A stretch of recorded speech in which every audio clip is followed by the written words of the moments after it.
Azul will be going first. Looks like he's got a Rockruff in his hand, decided thinking maybe about benching it, but actually opted not to in the end. His hand actually is Rockruff and double Buzzwole GX. And now, is there anything else he can actually do with it? Does he have any supporter in his hand? I'm not sure. He's not showing us the rest of his hand now. I mean, if he doesn't have a supporter but he just has the energy, he can maybe just put that on the Buzzwole and next turn start doing some jet punches and have that see him through until he's able to see more cards. But it looks like he's really agonizing over this decision to bench something here. Yeah, it looks like just a Guzma in his hand. Oh, no. That is not the type of hand you want to see in the finals. Not in any match, let alone the finals. And maybe could Azul be considering whether he wants to retreat this Mew, leave the energy in his hand, and then next time maybe go for an encounter for a Tapu Lele GX? He could, and also maybe even just access to corner with Rockruff. Try to stall for a little bit of time with having Remoraid stuck up in the active spot. Yeah, you can tell he's really struggling with it because if he commits the energy to the active Mew now, then what happens if Dyego just takes a knockout on it? Then he's left stuck regardless. He actually just opts to attach to the bench Buzzwole and then announce his pass. All right, Dyego, on the other hand, has that Ultra Ball in his hand, has a Tapu Lele as well. It looks like his hand is pretty stacked. Yeah, his hand is much, much better. Able with the Ultra Ball and the Tapu Lele ready to go, he's going to be discarding, looks to be a Guzma, and then maybe looking at discarding that Auxiliary as the other card, and yes, indeed. And now he'll be able to set up his bench really nicely with all the attackers and support Pokemon that he wants. Yeah, eyeing down maybe that Buzzwole GX to pair with that Max Elixir in his hand. And he's now taking a look through just to make sure that he knows exactly what's priced. You will see that pretty much most of his key pieces are available to him, but maybe making himself absolutely aware of his lack of one of each of his Rockruffs and Lycanrocks in case he decides to go for a second Bloodthirsty Eyes later and isn't able to. Yeah, and one of the important cards that we did talk about a little bit is that Mew for Azul being able to hit that Psychic Weakness on Buzzwole. He might want to see if he can draw into a strong energy and just try to take it out right away this turn. Yeah, that would be really ideal for him because, of course, Mew only having 50 HP means just a strong energy on a Buzzwole means Jet Punch does 50 damage, which is enough for a knockout already.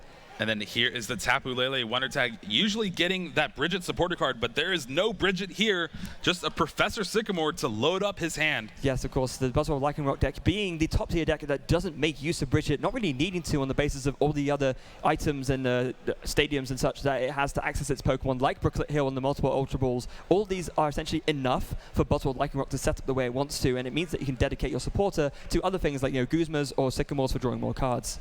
And here is the first Max Elixir of the game for both of these players. Does he have the basic fighting? He does! He does, so a great hit already, and the crowd likes that. All right, but remember, he's still looking for that strong energy to take a knockout on this Mew. He has that Regirock EX in hand, but it only adds 10 damage, meaning he'd be one short of taking the knockout. Yeah, indeed, it won't be enough. He needs to find that strong energy, and even the Choice Band obviously won't do because it only does 30 extra damage if the opponent's Pokemon that you're attacking isn't EX or GX. So right now, this Buzzwole's still only doing 30. And there is the Sycamore discarding his... Oh, he actually discarded the Regirock EX as well. Oh, interesting. So maybe deciding that the bench slot it occupies isn't worth it, given that it could enable Azul to do more damage with Dangerous Road GX, and he does indeed see the strong energy. Wow, there's a lot of energy in his hand, actually. I think there is 4 or 5. Yeah, he's not going to be short of energy attachments for the next few turns, but the strong being the really big hit, as he actually maybe considers not attaching it.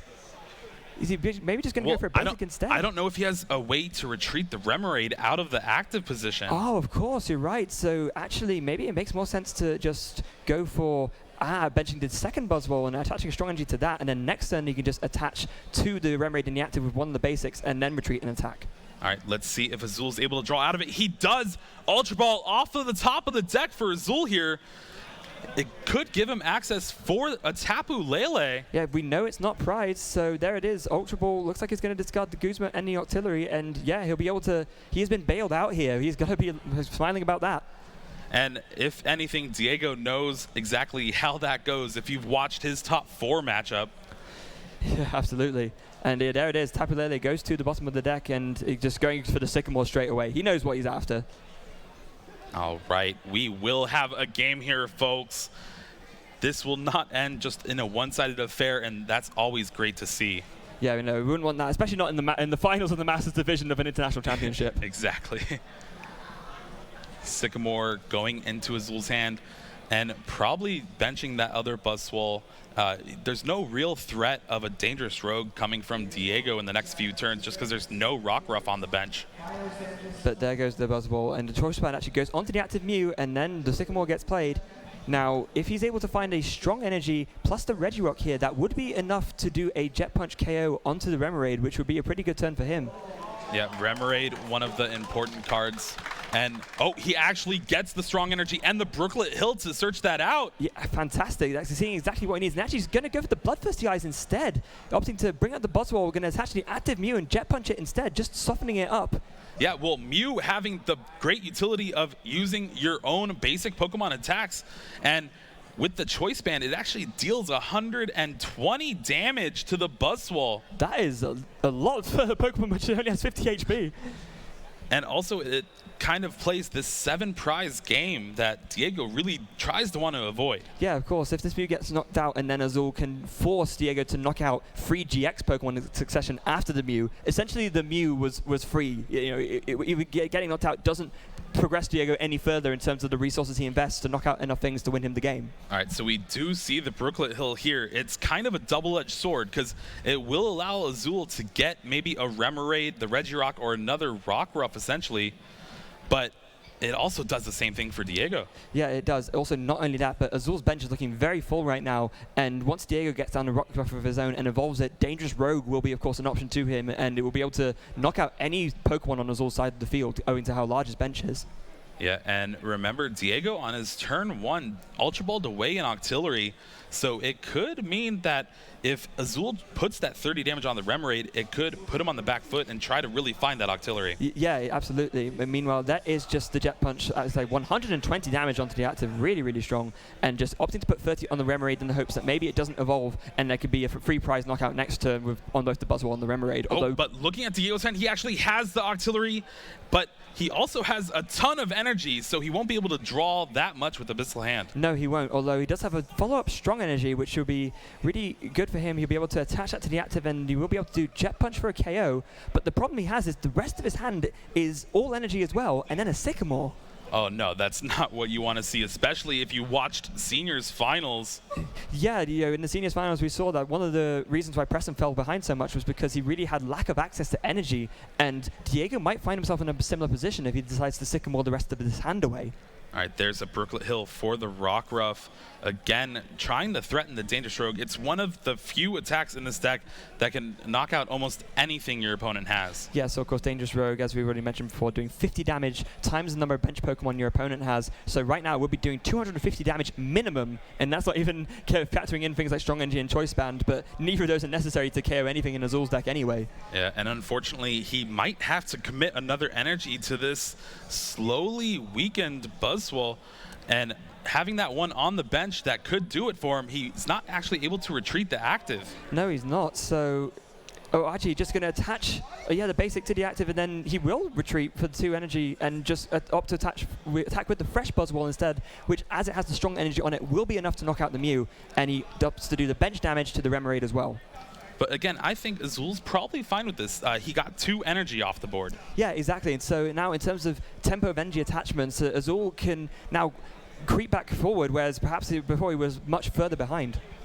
And now it's going to be interesting to see what Azul promotes. It could be telling to if he has a Guzma or not. It does not look like it here. No, it doesn't. But equally, it's like you said, Azul's pretty fine with this position. He can do another Jet Punch here, soften up this fresh Buzzwole a little bit more, maybe even set up a 4-prize knockout carrying 2 Buzzwoles later if that ends up being an option to him. But regardless, I think that Azul is going to be pretty happy with how he's sitting here. Yeah, and actually Azul also discarded Octillery in the early turns, and I think from when we saw his prizes, he had 1 prize as well. So that Remoraid is just a free prize there on the bench. Yeah, it is indeed. And there goes the strong energy onto the active Buzzwole, and after that, just an N being played. Now, it'll be interesting to see where he opts to put this Jet Punch damage. He could opt to do another 30 to the artillery, after which another Jet Punch residual damage will knock it out. But as we've seen so many times in Buzzwole, like in Rock games over the course of the past 3 days, that Rockruff is arguably going to be one of the biggest threats on Diego's side. So he might opt to target that down instead before it evolves into a Lycanroc. Yeah, plenty of options. He could also choose to weaken that Buzzwole with 120 damage on it to where eventually just a Jet Punch could knock it out. Yeah, indeed. That would be another option open to him as well. And Azul, of course, is going to make sure to consider all of those before deciding where would be the most optimal place to put that damage. He would have been doing that over the course of the past 3 days, otherwise he wouldn't be here in the finals. Yeah, and of course that end from Azul did shuffle away Diego's awkward hand of Energy and Sycamore. So now he'll. Oh, I think they kind of switched spots a little bit. Yeah, indeed. Now Azul's the one with the handful of energy, and we haven't quite got a good look at Diego's hand yet, but I'd imagine it's got to be better than that. Yeah, he does have that Max Elixir, but Max Elixir is not really that good when most of your basic energy are in your hand. No, that's the problem that several players ran into over the course of the past few days, where either due to energy being in hand or prized, those Max Elixirs were so much more likely to be whiffs, and every single Max Elixir that you miss is just another really wasted resource that's going to make you feel pretty sad. Yeah, of course, Azul playing the 11 fighting energy, really just trying to mitigate that. And that's something that's we have to really call out about Azul's list as well. I think all of the Buzzwole Lycanroc lists that we've seen this weekend, this is the one with the highest basic fighting count. In Diego's list, for example, we see 9. In some, we've actually seen 10. For example, both the juniors list had 10 in them. Azul has 11. Yeah. He really does not want to miss Max Elixir, but unfortunately, it looks like he's not even opting to play it here just because of those 3 fighting in his hand. Yeah, he's aware that playing it, statistically speaking, just doesn't make any sense given the energy count in his hand. And actually, like you said, Jeremy, it looks like his option that he went for in terms of the Jet Punch bench damage, it was onto that Buzzwole GX. Yeah, well, really just putting a lot of pressure on the 2 main attackers Dyego has right now.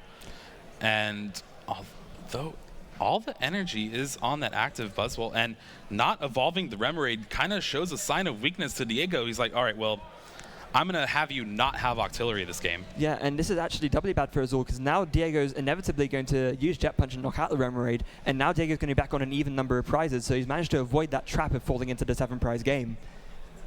It'll be interesting to see where he attaches this fighting. A lot of choices here. Rockruff to threaten a dangerous rogue later on in the game.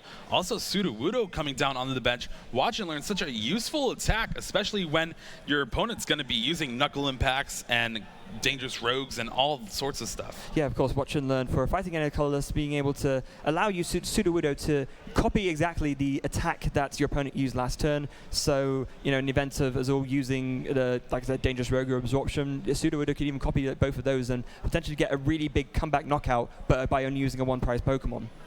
All right, let's see what Dyego is deciding on playing. We do have the Guzma in his hand. He might be able to bring up someone and just kind of prevent Azul from attacking, really. Yeah, and it looks like there's this one card which he's put down. I'm not sure if that is... He has a Guzma in his hand. I'm not sure if this card he's holding on to is another Guzma, but it looks like he's really agonizing over whether to play it or not. And yet, indeed, it is a Guzma. He reveals it slowly but surely, and he uses it to bring up the bench Buzzwole for Azul. Oh, he actually brings up the Rockruff, probably just to retreat back to the Buzzwole? Potentially, yeah. I mean, there's nothing else on his side of the field that can actually retreat because nothing else has energy on. So, yeah, just going to retreat the Rockruff back into the Buzzwole and go for another Jet Punch, and that will indeed knock out the Remoraid and give Dyego a 2-prize lead. And I think Diego's hand is back to where he was with 4 energy and a Professor Sycamore, but he has the board position right now, except for a lot of damage on the Buzzwole. Right, so now back to Azul's turn. He needs to decide what the best way to approach this turn will be. Now, the Buzzwole's been brought into the active. He needs to first of all find a way to retreat this. Either that or maybe he can decide to just attach another energy to it and do another Jet Punch. But he'd ideally like to do Jet Punch with the bench Buzzwole, which of course has more energy on it and is completely fresh. Well, I think really that's his only option, looking at his hand, choosing again not to play the Max Elixir and then just a Jet Punch for 40 to the active and then 30 to the bench thanks to Regirock EX. Yeah, indeed. There it is, the other Jet Punch. And now, like you already mentioned before, Jeremy, these residual Jet Punch damages onto Diego's bench Buzzwole are adding up. Sorry to interrupt, but looking at Diego's hand, I think it's 5 energy, a Guzma, and a Sycamore. Oh dear. That is not the situation you want to be in at all at this point. And that's the thing, you can't play the Sycamore in this situation because you're getting rid of so many energy resources by doing that. And indeed, you just opt to just play the Guzma again, bringing up the damaged Buzzwole. May as well attack with this one, given that it's so close to being knocked out anyway. And that way, you prevent Azul from being able to do a massive 4-prize knockout by doing damage to the slightly less damaged Buzzwole, and then using the residual 30 to KO the one that's been put active now. Yeah, for sure. It looks like Azul will need to find a way to retreat this Lycanroc GX, and fast. This damage will add up thanks to Jet Punch. What did he draw? I'm not sure, but it doesn't look like it was massively helpful to him either way. Of course, that Lycanroc does have a retreat cost of 2, so it isn't a simple matter of attaching an energy and retreating in order to be able to attack with the Buzzwole again. He would need to find a float zone in order to do it. Yeah, it definitely looks like Azul does not have what he needs on the top of his deck, so using Brooklet Hill again, just kind of that superstition, like, well, I've been drawing really poorly. I'm just going to shuffle my deck. Maybe I'll draw better. Yeah, and if he had the options available to him, he could have, example, getting another Pokemon out with the Brooklet Hill, put it onto his bench, and that would have been one less card for him to draw as well. But it looks like instead it's just going to be an attachment to the active and then a pass. And that's not what you want to see, especially with a Buzzwole in the opponent's active spot with 10 damage left. Yeah, that's you think you're so close to KOing it, but with that almost sort of stalling play from Dyego, bringing up something that wasn't able to attack or retreat. Dyego bought himself another turn to make this Buzzwole get one last hit in before it hits the discard pile. And with 130 damage on the benched Buzzwole, one card Azul could really be hoping for on the top of his deck is a Guzma. Being able to take 4 prizes essentially off both of the Buzzwoles if he has it. Yeah, that would be a really, really big play for him. And now, does Azul have another engine in his hand to retreat? We believe that he should do from what his hand looked like before. That's all he has in his hand. Yeah, exactly. So now he'll be able to, once he attaches, be able to retreat and get a really big knockout on the active Buzzwole at least. But of course, the residual damage won't be enough to KO the bench Buzzwole just yet. Yeah, well, the one thing he does have going for him is he is winning the race in energy on the board at least. 2 attackers essentially charged up. It looks like he's agonizing over whether to bench something else. Is that a third Buzzwole GX? Yeah, well, of course, both of the Buzzwoles that Azul has access to now do have some level of damage on them, so it would be nice if he's able to attack with one that's completely fresh, again, just to make sure that he makes Dyego work as hard as possible for these prizes, which he needs to win. Man, this has been such a weird game with these players' hands turning out the way it has been. Yeah, I mean, when all you have is energy, you do need energy, of course, to power up your attackers and be able to, carry on doing your attacks. But, when you have too much and there's nothing else you could do, then, what else can you do but attach an attack? Yeah. And it makes the decision of what you attach to and attack with so much more, so much harder as well. Yeah, I think I see another Max Elixir in Azul's hand, so just cards he does not want to see, especially with all the energy in his hand. Yeah, no, and it looks like, is there some kind of discussion going on? Both players have been sort of shuffling their hands for a while, but we haven't really seen any actions for a little bit, so... Yeah, it definitely looks like they are talking over something. Really, how does this game look so far? Who do you think's in position right now? So obviously Dyego has the prize lead, which is good for him, and there are definitely knockouts which you could set up, but you have to look at how precarious his board position is. Azul is not very far away from being able to take a massive 4-prize knockout turn, or at least just even 2 prizes on the active Buzzwole, and then from then on he'll be able to get rid of most of Diego's attacking threats, and then he can stabilize and take the game from there. So I'd say perhaps obviously price advantage Dyego, but board state advantage, I'd say you've got to give it to Azul. Yeah, especially he is the one player that has a Buzzwole GX almost charged up for that Knuckle Impact. Such a powerful attack. And wow, hitting the Max Elixir even though he had a ton of energy in his hand. So going for the risk right now, and it risk paying off as the energy goes onto the Buzzwole, and there is the second energy onto the Lycanroc to retreat it. Up comes the Buzzwole, and there is a Jet Punch for a knockout onto the active, and then 30 onto the already heavily damaged Buzzwole. The Buzzwole is now only one more residual Jet Punch away from being knocked out as well. Yeah, having 30 HP left as well. Okay, this is what we're going to see. This back and forth, that's what these decks do when you have this mirror match. But there's Choreo drawn from Dyego. Now, this could be interesting depending on how much later on is played. Maybe because Dyego right now, he's I believe he has 4 prizes left, not 2, right?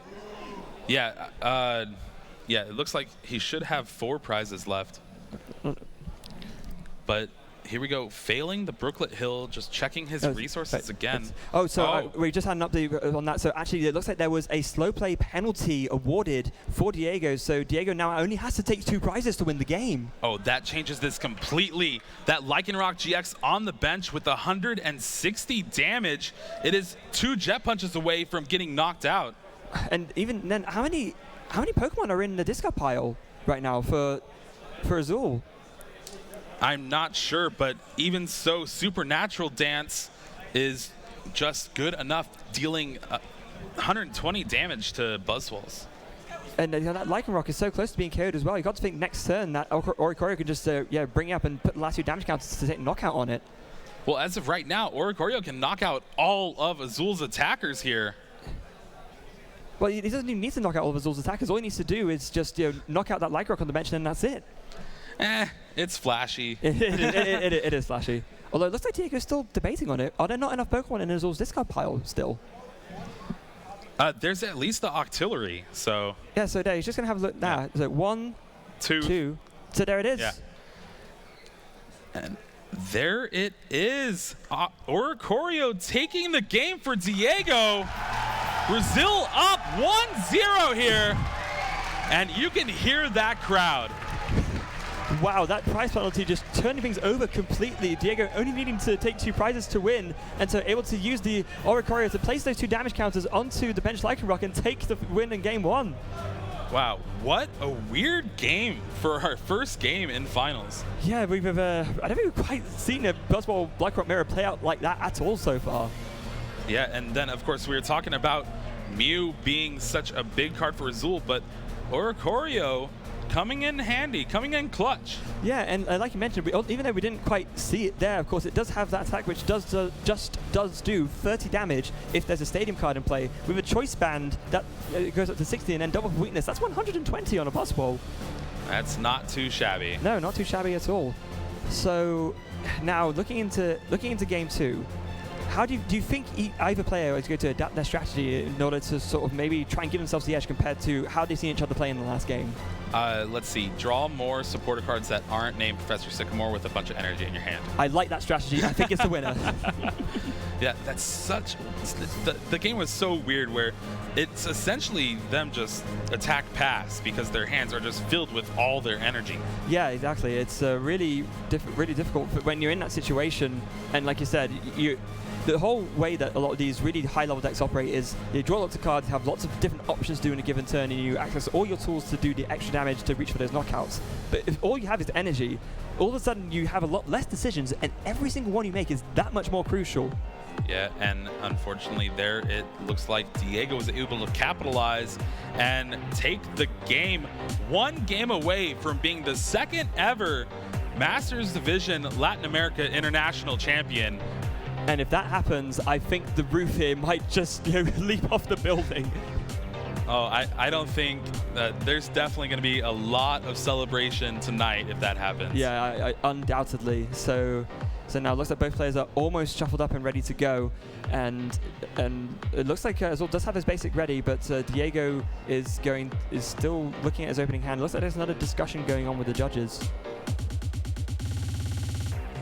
So I know that's all been cleared up, so that's all good to go now. And Dyego does have a basic as well. So now let's start to have a look at the prizes. From Azul's side, what does he have prized this time? All right, a Buzzwole GX. The Regirock could be important here. Yeah, of course, he is only playing the 1. Sometimes it can be a very important math fixer, rather. So, I mean, actually, Regirock as well for Dyego, but he also has that Energy Switch item card, which we saw him use to great advantage. So there it is. We are off for game 2, and Azul starts straight off in game 2 with an N. Wow, that's not what you want to see when you just draw your hand. I can't play anything, and then I'll just play an N. Yeah, it's. But if that's all it is, that's all you have to work with. But this is the thing. You see, the crowd likes this. If Azul doesn't draw another basic here, Diego only needs to attach a strong energy to win. So what does Azul see? All right, is there a basic? I think I see a Brooklet Hill. Yes, there is a Brooklet Hill. Oh, the Brazilian crowd disappointed about that. Trying to steal one away just super quick. Yeah, but unfortunately not going to work out that time. There is the Brooklet Hill, so Azul will be able to search deck for a basic Pokemon, and we will have another full game for you guys right now. Yeah, and looking at his hand, it is kind of awkward, but it is still playable. There's 3 energy and an Ultra Ball, so he will be able to get Tapu Lele and stuff next turn if he chooses to. Indeed he will, and maybe could it even be a consideration for him to play Ultra Ball this turn? Yes, it is. He actually just goes for it straight away, discarding 2 basic fighting energy, and maybe just, going preemptively for that Tapu Lele GX and using the Wonder Tag, maybe to bait out an end from Diego's side. Yeah, that could be good, but discarding 2 basic fighting is never what you want to see, especially this early. No, but actually, having said that, though, Azul's list is one that can get away with that slightly more, as we already said, his higher basic energy count. Oh, and this is smart. He actually retreats to the Tapu Lele with a Float Stone, kind of saving that Mew for later on in the game. Yeah, that's a really, really cool play from Azul, definitely making the most out of how his hand played out there now, knowing that the Tapu Lele is a much safer thing to promote. Now, Diego, for his part, starts straight off using that Brooklet Hill, which Azul put down, and it looks like he's actually opted to go for the Sudowoodo first. So Sudowoodo is a great card, especially later on in the game, just because that's when your opponent's going to Absorption GX. That's when they're going to Danger Stroke. That's where then they're going to Knuckle Impact. Yeah, and so of course if you're able to copy those on a 1 prize attacker, that can work out a lot more nicely for you. We do see a Max Elixir now. 1, 2, 3, 4, 5, 6. Is this one going to be a hit? It is not. No. The first Max Elixir from Diego does not find a basic energy in the top 6. Yeah, and then the American crowd definitely happy about that one, as now Diego is actually going to has a second Max Elixir in his hand. Will this one be a miss as well? Is it going to be a hit? Let's see. Drum roll, please. There is an energy. All is for naught. He does at least hit 50% of his Max Elixir so far. So there we go. So one hit but 1 miss for Diego, as now he actually has a hard time deciding which way he's going to put it, but he does opt to go for the Rockruff. Yeah, so both Pokemon need a little bit of work from the opponent to actually deal a lot of damage.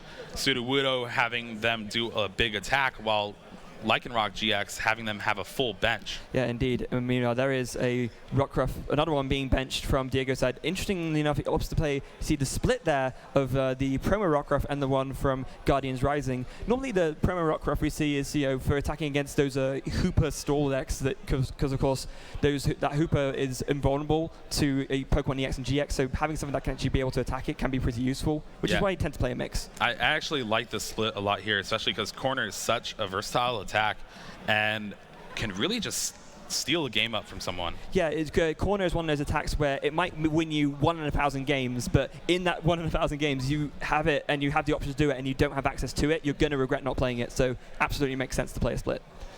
All right, and then here we see the Jet Punch from Diego. 30 on the Tapu Lele, 30 on the Mew. Action now back to Azul. That hand of just a Professor Sycamore got end away, so we'll have to see what he has to work with here. I think the answer is not a whole lot, as he actually just plays an end straight away. All right, he does get that basic fighting energy on Mew, though, so he will be able to do a little bit more damage this turn. Yeah, he will. Maybe he will. If he gets a Choice Band, actually, he could do a very nice Jet Punch for 120, you're copying the Boswell, of course, but he would need to find the Choice Band to do that. All right, and both players getting 6 cards off this end. It's still early on, still 6 prizes each.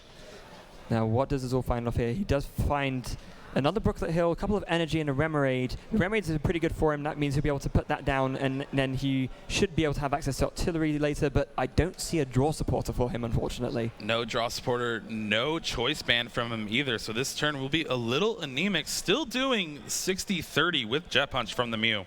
Yeah, so not bad, but again, perhaps not the ideal that Azul would have wanted. And he actually just opted to get nothing off the Brooklet Hill, it looks like. All right, that's very interesting. Well, I guess he is playing around that Dangerous Rogue GX from the Lycanroc. Remember, there's that 1 fighting energy on that Rockruff. Yeah, it is, and he's got to be very worried about that. And again, showing his level of skill here, recognizing the threat that the Lycanroc could pose, and just opting not to get to his own Rockruff right now, instead thinking that the Remoraid that he has in his hand is more valuable to put down. Definitely, especially with his hand not really having much going for it. Meanwhile, from Diego's side, there is the use of the Brooklet Hill again. It would be interesting to see if he actually opts to take the same approach that Azul does and opts not to bench something off of this and is just using it to check his deck. But given that he's already benched for Pokemon, he might think that benching the 5th here doesn't really make too much of an impactful difference. And indeed, he has just gone ahead and put that Buzzwole on his bench for the 5th slot. Yeah, well, getting a second Buzzwole GX out is very important just because even though it is weak to this opposing Mew, weak to the stuff he has, that's your main attacker in this deck. Yeah, and it's very important to have multiples of them. As we've seen a couple of times already, sometimes the Buzzwole like a Rock Mirror can be lost on the basis of not having backup attackers to follow up when your main one goes down. So very wise from Dyego there to be able to get that Buzzwole out as quickly as possible. And equally, it looks like he finds himself the Lycanroc GX and actually goes for the Bloodthirsty Eyes, bringing up the Remoraid on Azul's bench. Yeah, that Ultra Ball having two good options for Dyego there, either getting the Octillery or the Lycanroc, but Lycanroc making it so he can deal damage to the Remoraid and then just knock out the Mew on the bench since it already has that 30. And there's a Max Elixir hitting the basic fighting 2 for 3 now in game 2. Gotta be happy about that. And now he opts to put it onto the Sudowoodo, so now that's another threat which Azul has to consider if he's ever doing a really high damage attack. He really needs to be careful that he doesn't fall victim to Watch and Learn, copying that attack right back at him. All right, looking for a Super Rod, shuffling that 1 fighting energy back. Remember, it's very important. He only plays the 9.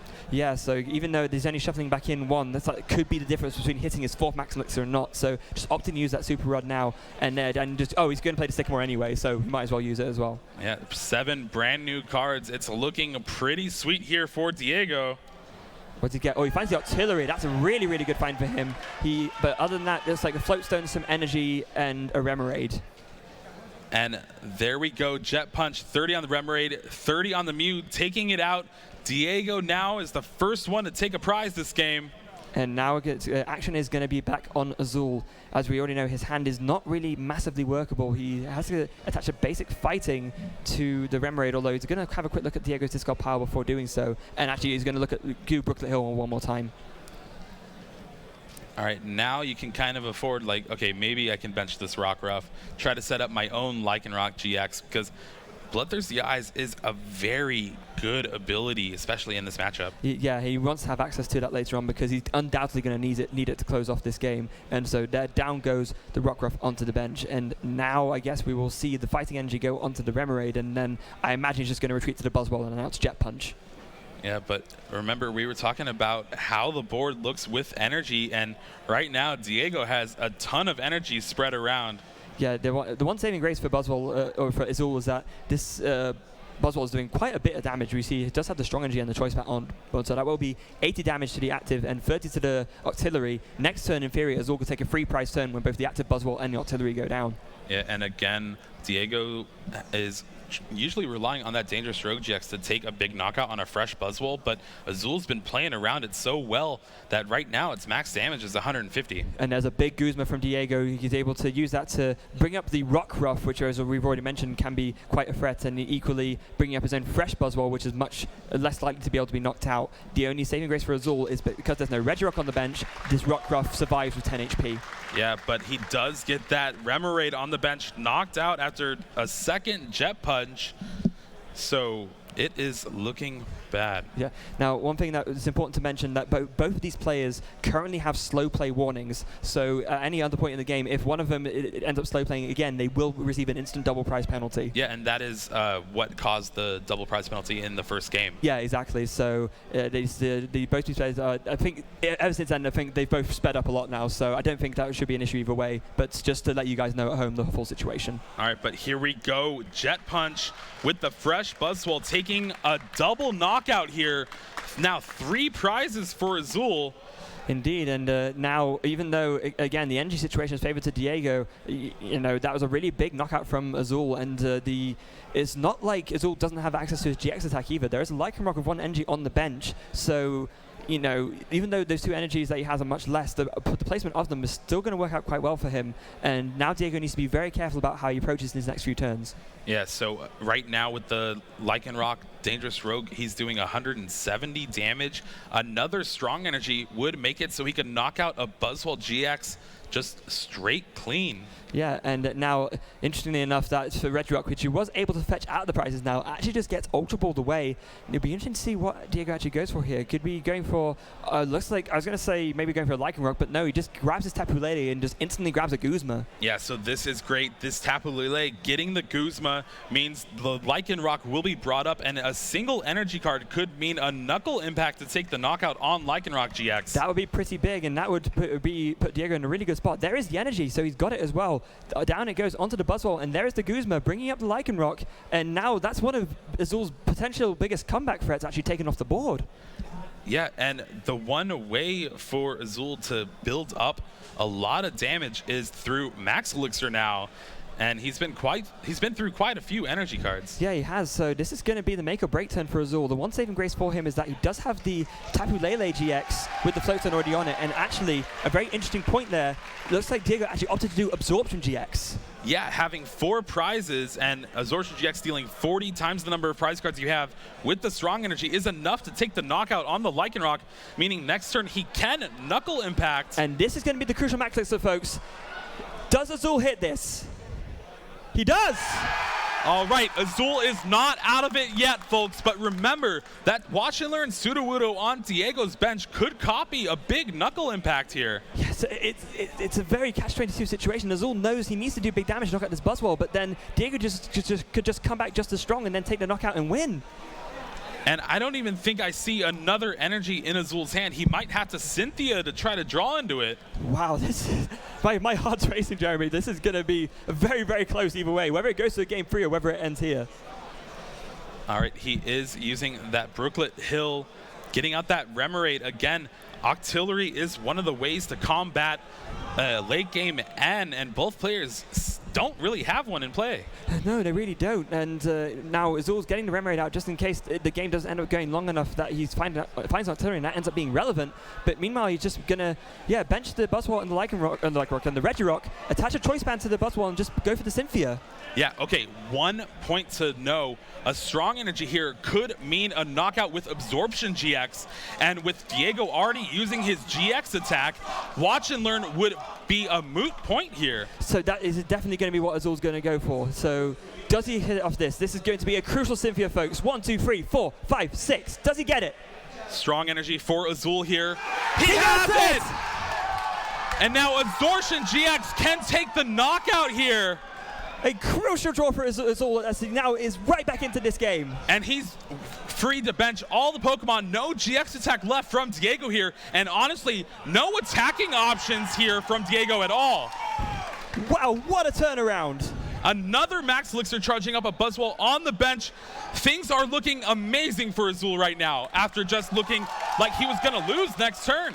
Yeah, and it looks like Dyego is actually not sure if it's knockout. Yes, it is Dyego. So Azul goes down to 1 prize left, and now how can Dyego respond to this? I honestly don't think there's a way for him to attack, at least with the board right now, because you can't Max Elixir to Lycanroc GX. No, of course he can't. So Claw Slash isn't an option. Watch and Learn isn't an option given that he's already used his GX attack. I mean, he's going to try and play this out anyway, but yeah, I think you're right, Jeremy. I think we're going to be seeing a game 3 here. Okay, well, Diego's hand does have an Ultra Ball, could find that Octillery. He also has a Float Stone and an Energy Switch in his hand. So we could see a crazy Abyssal hand to draw exactly what he needs for a crazy Knuckle Impact from a Buzzwole. That would be mind-blowing. He looks like he's deciding whether he wants to go for the Zygarde off of this Brooklet Hill just to thin out his deck, and he does indeed put it down. Well, that means he can't bench the Buzzwole in his hand. Oh, maybe he wants to attack with the Zygarde instead? I mean... Man, this game is crazy. What a Masters Finals here in Brazil. It could not have asked for a better one. There is the Ultra Ball, actually just discarding that Buzzwole, actually, and looks like he's also going to discard a Fighting Energy. All right, searching for that Octillery. Abyssal Hand, one of the cards he needs to try to win this game. But now that, like you said, now he's discarded the Buzzwole. I mean, the maximum that Zygarde can really do is 100 damage. So he's not going to be able to reach for anything with that. Yeah, I don't know. Maybe he might still think Watch and Learn could copy the attack. Maybe, I'm not sure. But even if it could, I mean, it only doing 80 damage. There's access to Claw Slash from Lycanroc GX. Just one more energy. He does 110 damage. But that still won't be enough for a knockout, though. If he has the Choice Band and another Lycanroc GX, he could take the win on the Tapu Lele He can as well. But he looks like it's a miss. Choice Band here, but there is no Lycanroc GX in sight. But he hasn't played a Sporty yet this turn, so he can go for the N and try and dig for it here. He's going to put the Float Stone onto the Zygarde and onto the Rockruff, and now he's onto Sudowoodo rather, and he's going to play the N. An N for 2. If Dyego draws a Lycanroc GX, he will be able to take the game away from Azul, even after that amazing turn. You can hear him, folks. Man, if you're not on the edge of your seats, I don't know what you're doing. This N to 2 is probably Diego's most important N to 2 in his Pokemon TCG career. I would not be surprised entirely if that's the case. So here it is, Jeremy. We go 1, 2. Does he get the Lycanroc? He gets the Lycanroc! Lycanroc GX, bloodthirsty eyes. Diego Rathje is your 2018 Latin America International Champion. An unbelievable finish at Latin American Championships, and the homegrown hero will take home the title. What just happened? What? I don't think I have seen a more impressive swing of events in a Pokemon TCG game. I think my heart just shot through my mouth and it came back again. I've been saying I've left speechless this whole tournament, but what can you say after that? There's nothing to say, Jeremy. That was one of the most incredible endings to any Pokemon tournament I have ever seen. And I've been commentating for at least 2 years, and I've been playing tournaments for even longer than that. I know you have as well. Oh my goodness. If that didn't get you hyped to play the Pokemon card game, woo! Oh my God. Hey, okay. Let's just come back down to earth. Come back down to earth and just